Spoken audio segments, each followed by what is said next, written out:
हमने तकरीबन 1 पाव गोश्त एक देगची में ले लिया है। इसमें हम डालेंगे 2 टेबलस्पून ऑयल, लहसुन अदरक का पेस्ट या चॉप हुआ हुआ लहसुन अदरक, आधी चमची नमक, आधी चमची पिसी हुई लाल मिर्च और थोड़ी सी हल्दी। 3 से 4 मिनट तक इसको हल्की आंच पर सोते करेंगे। उसके बाद इसमें इतना पानी डालेंगे कि गोश्त गल जाए और इसको ढक्कन ढककर हल्की आंच पर इतनी देर के लिए रख देंगे कि पानी खुश्क हो जाए और गोश्त अच्छी तरह गल जाए। गोश्त इसमें बेहतरीन सा गला हुआ होना चाहिए। दरमियान में चेक करते रहें कि गोश्त गला है या नहीं, और गल जाए तो पानी अच्छी तरह खुश्क कर लें।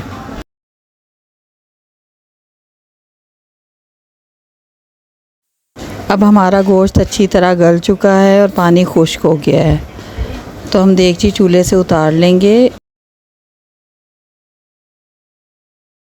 अब एक ग्राइंडर के जग में चटनी पीसेंगे, जिसके लिए हमें चाहिए आधा कप हरा धनिया, आधा कप पुदीना, 5 से 6 हरी मिर्चें, 1 छोटी चमची ज़ीरा और थोड़ा सा नमक। इसको हम बारीक पीस लेंगे।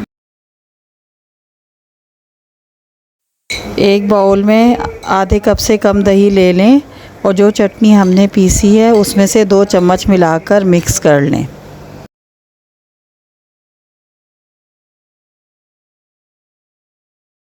अब एक तवे पर 2 टेबलस्पून ऑयल डालकर हम बोटियां डालेंगे। 2 से 3 मिनट के बाद इसमें चटनी मिली हुई दही और आधी चमची चाट मसाला डालें।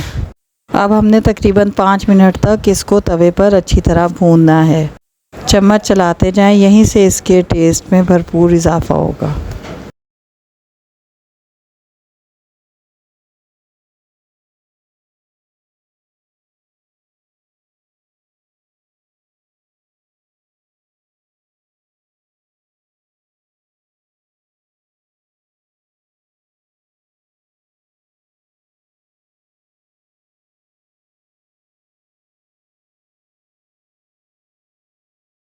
तकरीबन 5 मिनट हो गए हैं। मसाला अच्छी तरह बोटियों में रच बस गया है और दही अब हमें अलग से नज़र नहीं आ रही।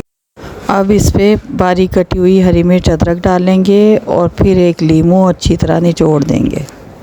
और अगर आप टिक्का बनाना चाहते हैं तो इसी को कोयले का दम दे दें, बग़ैर बारबेक्यू के बेहतरीन टिक्का तैयार हो जाएगा।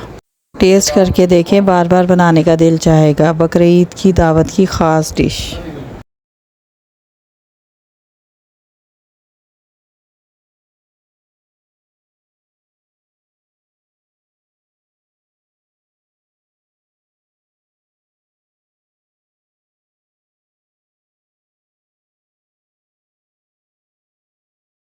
अगर आपको हमारी रेसिपी पसंद आई हो तो जाने से पहले चैनल को सब्सक्राइब करना और वीडियो को लाइक करना